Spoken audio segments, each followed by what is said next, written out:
Sergio Massa, el ministro de Economía, está realizando una gira que se viene anunciando hace bastante tiempo, entre otros países por la bandera que me toca la espalda desde la pantalla, que es la de Estados Unidos. Lo vamos a analizar con Federico Machado, economista que nos visita en el día de hoy. ¿Cómo estás, Federico? ¿Qué tal, Maxi? Buenas tardes. Gracias Buenas por invitarme. tardes. Contame todo esto que está logrando Massa, préstamo con el BID, unos 3.000 millones de dólares y diferentes movimientos. ¿Cómo le pueden repercutir a la gente común para la Argentina que estamos viviendo en este contexto donde la economía está premiando cada día más?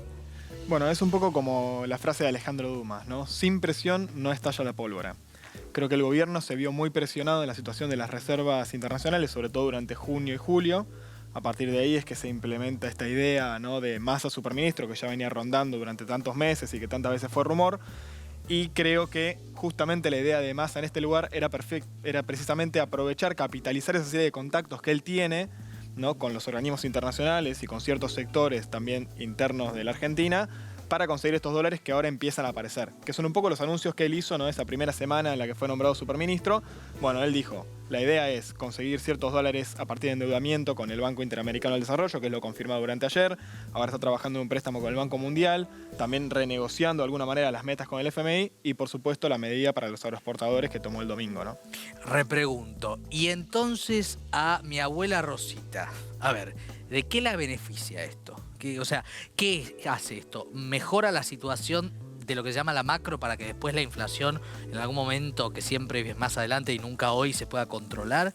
¿Cómo repercute en la vida común? Mira, me parece que la situación actual a la abuela Rosita le va a impactar de dos maneras. Una, evidentemente, es lo que vos estás mencionando. Sí. Que se fortalezca la reserva del Banco Central es muy importante porque significa que el dinero que circula en la economía argentina tiene un respaldo. Claro. Y eso implica menores expectativas de devaluación y menor dinámica de aumento de los precios y aceleración de la inflación, sobre todo, ¿no? Entonces es muy importante. Y corrida cambiaria. Y la menor posibilidad de corrida cambiaria. Sin embargo, me parece que por lo menos en la forma en la que se están dando algunas medidas hay que ver si no en el corto plazo tiene un efecto negativo. Sobre todo pensando en el tema del dólar soja, ¿no? ¿Por qué?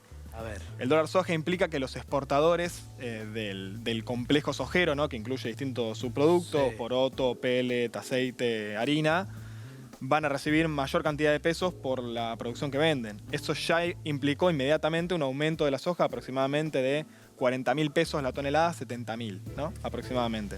Eso la verdad es que tiene una repercusión en el precio de los alimentos internos. Si bien la soja obviamente no es el principal alimento de consumo de los argentinos, pero sí repercute en alimento balanceado y repercute en aceite mezcla, ¿no?, que sí son dos productos muy importantes para el cerdo, para el pollo, para el huevo, para la leche. Así que creo que el efecto inmediato de corto plazo en ese sentido puede ser negativo.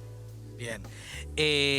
La Argentina entonces empieza a contar con ciertos niveles de préstamos de reservas que le dan cierta robustez. El gobierno está prometiendo que con el dinero que viene, que está liquidando la soja, que es un dinero importante en estas primeras horas, va a durar todo el mes, va a tomar alguna serie de acciones en favor de los sectores que están fuera del sistema.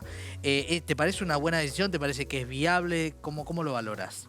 No, me parece que es una decisión sumamente necesaria, sobre todo teniendo en cuenta este efecto.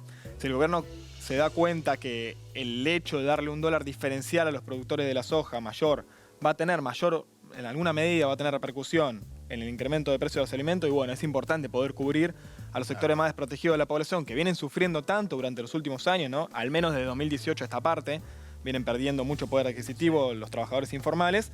Bueno, creo que el hecho de redireccionar parte de los recursos que recupere el Estado con esta medida hacia esos sectores, bueno, eso es un punto positivo de la medida, sin duda. Claro. Federico, también sucede que en este caso los movimientos que hace Sergio Massa no tienen demasiados anuncios para sectores medios, trabajadores o bajo la línea de pobreza directamente, sectores que dependen de la ayuda del Estado porque no tienen acceso al mercado laboral. En este caso, digo, hay un apuro por parte de la gestión económica en trabajar con los sectores que van a liquidar divisas y demás. No hay otra manera, ¿no? Digamos, porque la urgencia uno la ve en los que les cuesta llegar a fin de mes, en los que no tienen para comer. Sin embargo, no hay dinero si no se toma de los que liquidan reservas. ¿Es esa la situación? ¿Ese es el diagnóstico? Yo creo que ahí Massa se enfrenta con la problemática de lo que yo llamo el doble rol que tiene que cumplir. Por un lado, él pretende ser presidenciable el año que viene, ser candidato y obviamente ganar el favor de los sectores medios y de los sectores más empobrecidos, que es la inmensa mayoría de la gente, en las urnas, ¿no? Pero por otro lado, también es un ministro que busca estabilizar la economía. Y para estabilizar la economía y bajar la inflación, necesitas eso, ¿no? Necesitas recuperar dólares, necesitas reducir el déficit fiscal, necesitas, en definitiva, hacer más ortodoxo o más heterodoxo, pero un ajuste económico. Las dos cosas al mismo tiempo es difícil de compatibilizar. Me parece que se enfrenta a esa disyuntiva y que se plantea un poco un plan en dos etapas. Una primera etapa más ligada a esto, a la estabilización, y quizá una segunda etapa ya en 2023, ¿no? Volviendo a poner recursos en el bolsillo de la gente para llegar a las elecciones lo mejor posible. ¿Y ves por estas medidas que puede haber un efecto cercano en la inflación de desacelerarse? Mira, como te menciono, me parece que el dólar soja no va a ayudar a desacelerar la inflación en el corto plazo. Si logramos robustecer las reservas, si logramos cumplir con la meta monetaria, si logramos cumplir con la meta del déficit, ahí podemos estar hablando de una reducción de la inflación desde noviembre, diciembre en adelante, me parece. Estamos hablando de ese horizonte. Desde nuestro observatorio hicimos una proyección con 3 escenarios, ¿no? Sí. Un escenario optimista donde se cumplen efectivamente estos planes y llegamos a una inflación de 3-4% en diciembre, mensual. Sí. Un escenario intermedio en el cual nos mantenemos en una inflación de 6-7%, donde en el año superaríamos el 100% de inflación, sería bastante negativo el escenario intermedio. Y el peor escenario creemos que es que terminemos en una devaluación clásica del dólar oficial y ahí veríamos ya directamente un salto inflacionario a niveles del 10% mensual, que esperemos que el gobierno logre evitarlo, que obviamente es el objetivo. Sí, porque ya realmente con la devaluación que genera la inflación mes a mes sobre el poder adquisitivo, realmente es muy difícil con la situación social también hacerlo. Lo han hecho muchos gobiernos, es verdad, esperemos que no sea el caso. Gracias, Federico, una vez más. Bueno, gracias por la invitación, un placer. Nos vamos a la pausa, ya volvemos.